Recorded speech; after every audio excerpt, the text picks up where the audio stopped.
Hello, salut, donc moi je m'appelle Rini.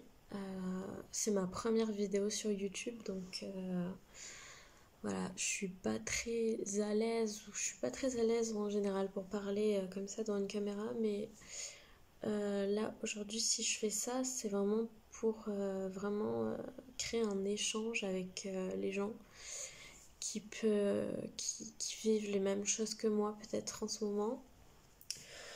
Donc c'est vrai que pour moi, ça fait un an, un an et demi que j'ai commencé à avoir des crises d'angoisse et des crises de panique.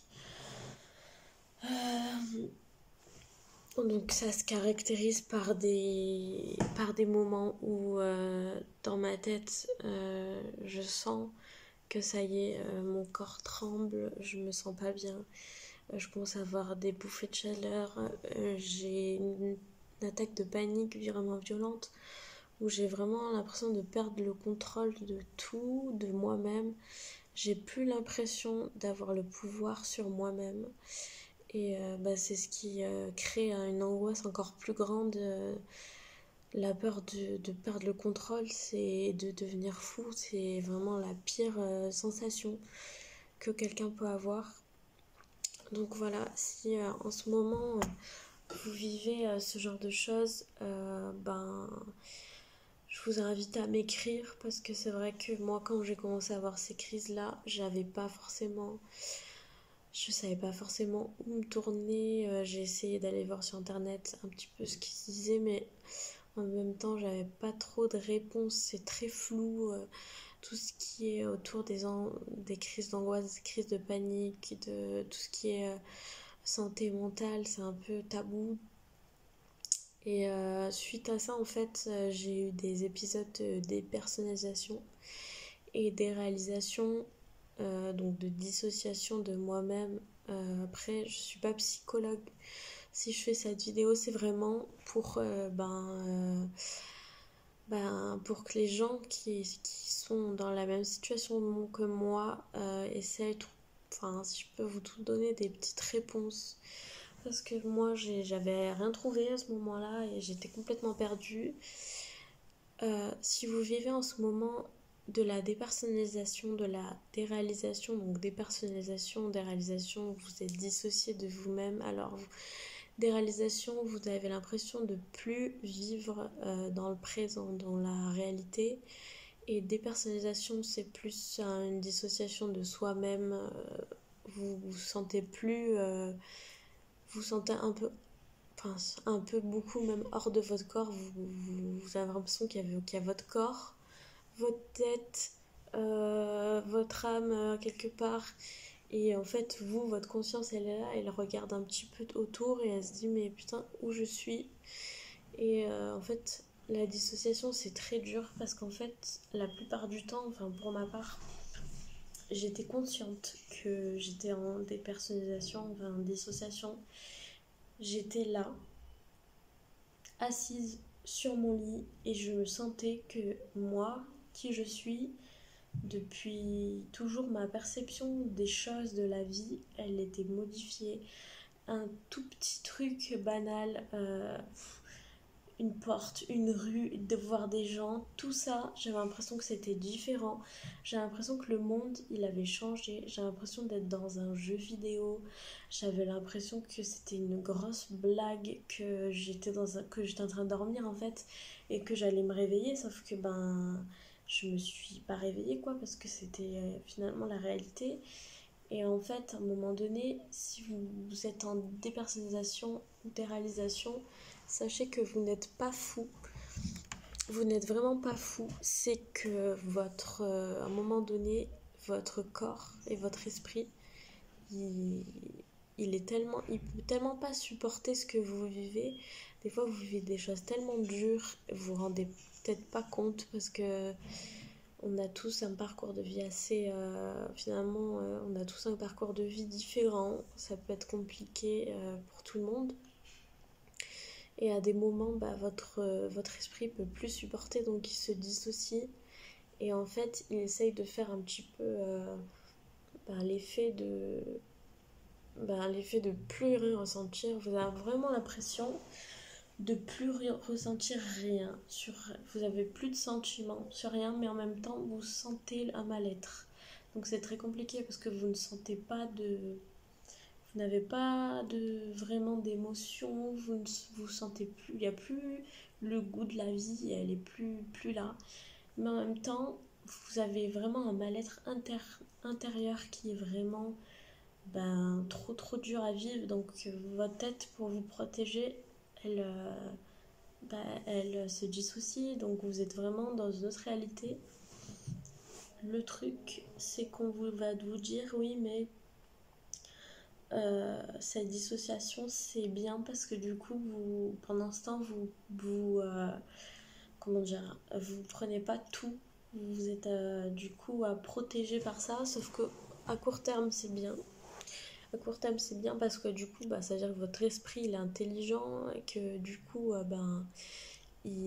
finalement, votre corps, il est un petit peu en survie à ce moment-là.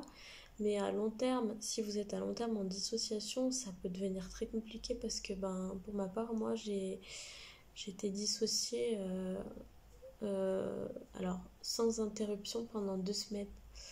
Ça a été les 2 semaines les plus horribles de ma vie, c'est-à-dire que je me levais le matin et je me disais putain, en fait je suis encore dans cette merde quoi.